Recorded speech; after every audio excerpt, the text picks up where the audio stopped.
Hi everyone, I'm Bruce Swartz. Thanks so much for taking the time to check out my research, for the amazing comments, and for connecting the contributions. Look what we're looking at. Thanks a lot, Ken. From Italy with a Chinese night vision monocular exactly 1 month ago. These are seldomly seen, these videos. We're following, um, we have to say UFO. I would say maybe possibly a meteor or an asteroid. It'll even dim out. There you go. He'll rezoom up on it. Um, over his night vision, just a green filter, no tampering. I mean, look what he got. It's pretty incredible. He's being able to follow it too with that Chinese night vision monocular. Pretty cool. And I appreciate you sharing which device that you actually got this with, man. This is really, really amazing. We're going to go back to the original video. He got a really nice shot of it. No tampering, no changing of his video. It's raw, straight up night vision Chinese monocular that Ken from Italy got over Italy exactly 1 month ago. And I just think it's absolutely incredible. There it is. That's the speed. I haven't changed it, what he sent in, so I imagine this would be regular speed, and yep, it makes sense. It's traveling at least, if I was to take a guess, 50,000 kilometers an hour for sure. This is moving. This is moving through the sky. Here, just an X-ray filter. Just quickly, I hope you don't mind, Ken. It's always insulting manipulating someone's footage. It was perfect. Your video was perfect, brother. I'm just hoping with my, you know, on my end that we're going to see it well too, because I'm reposting your video. It was a better quality than what you guys are seeing. Two craters here that are exactly the same. One's bigger, one's smaller, but they have the same shape and or form. Bases, establishments, definitely. I'll show you also. I'll get a clip out of the same area from 2 months ago, right here. On the left is the same as the right, but on the right, I caught a UFO coming across or out of that crater that's there. You see how it's elevated? Do you see how there's a bridge-like object? Analyze it properly. There's nothing natural about this. There's no craters that float off the ground up in a 45-degree angle with bridges and paths underneath that are so symmetrical. This did not fall at 50,000 kilometers an hour and smash into the moon. It's sitting on the moon, elevated with the shadow underneath it. And we can see it very clearly. These are the areas you want to look at. Our eyes have a tendency to roam throughout the entire surface when you're panning. It's like you're looking at a fish tank, right? Through water too. But focus on one dark area for the entire pan, and you see UFOs passing over these dark areas. When you zoom in, slow it down, and use magnifying lenses. It's not easy. It's very tedious, but it can be done, and it's proof. Analyze these craters and how they are identical, except different in size. They're all connected, and you have to get in close to see the bridge or corridors that are there. So long me, it's not eject. That's only my opinion. But, use your common sense. Just, if you guys own any type of magnifying lens, once in a while you can hold it up to the screen. Now check it out. There it is. Keep watching. I'm pointing to where it's supposed to appear, a couple of millimeters away from the end of the arrow.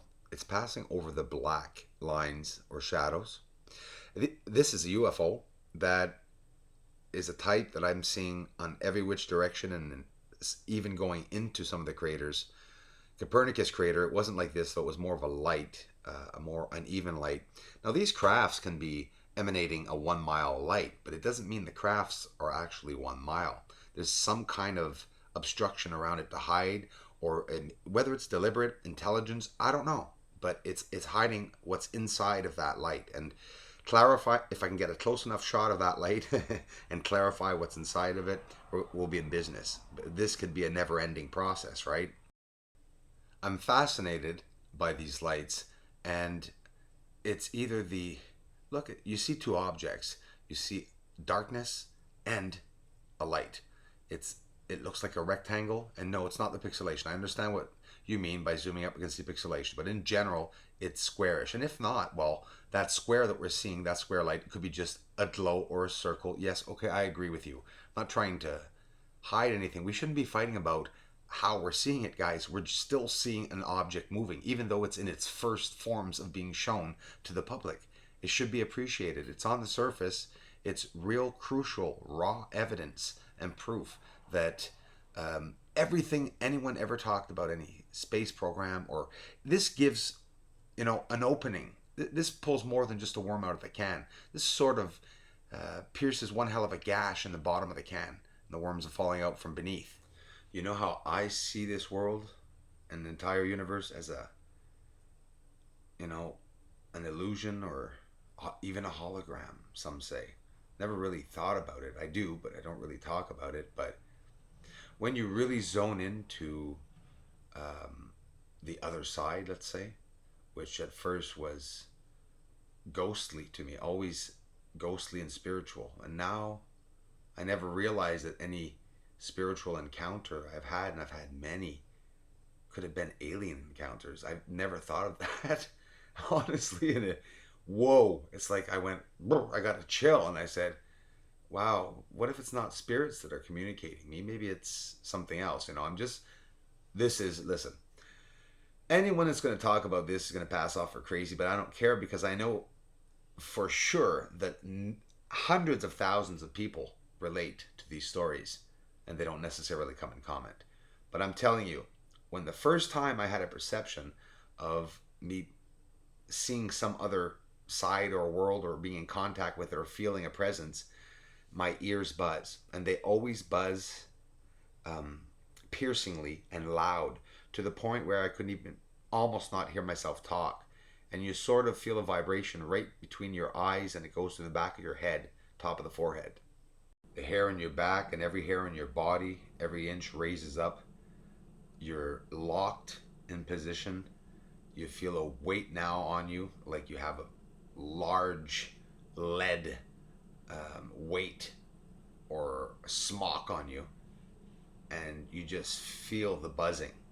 And that for me was my spiritual encounter. I'm not going to tell you what personally happened, because it's very, very personal, but that's what I was feeling.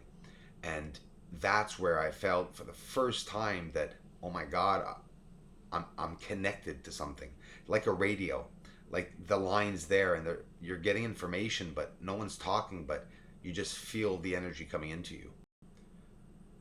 It's a frequency, like a radio frequency, a wavelength, a connection somehow.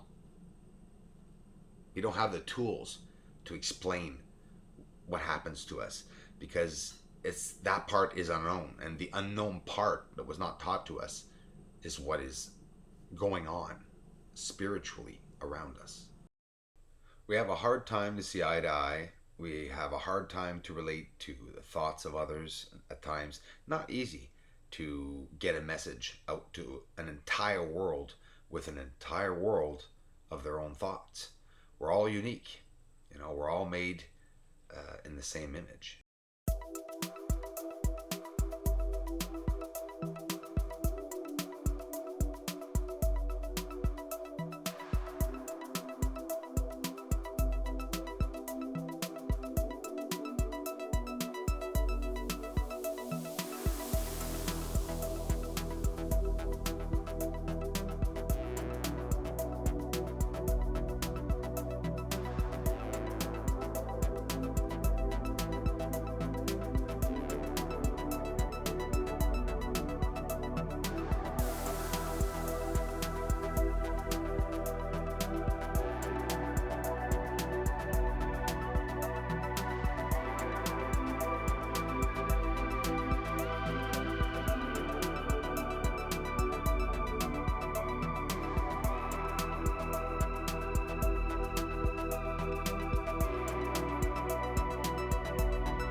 Joseph Nolan, brother, I love you, man. Thanks for the generous donations.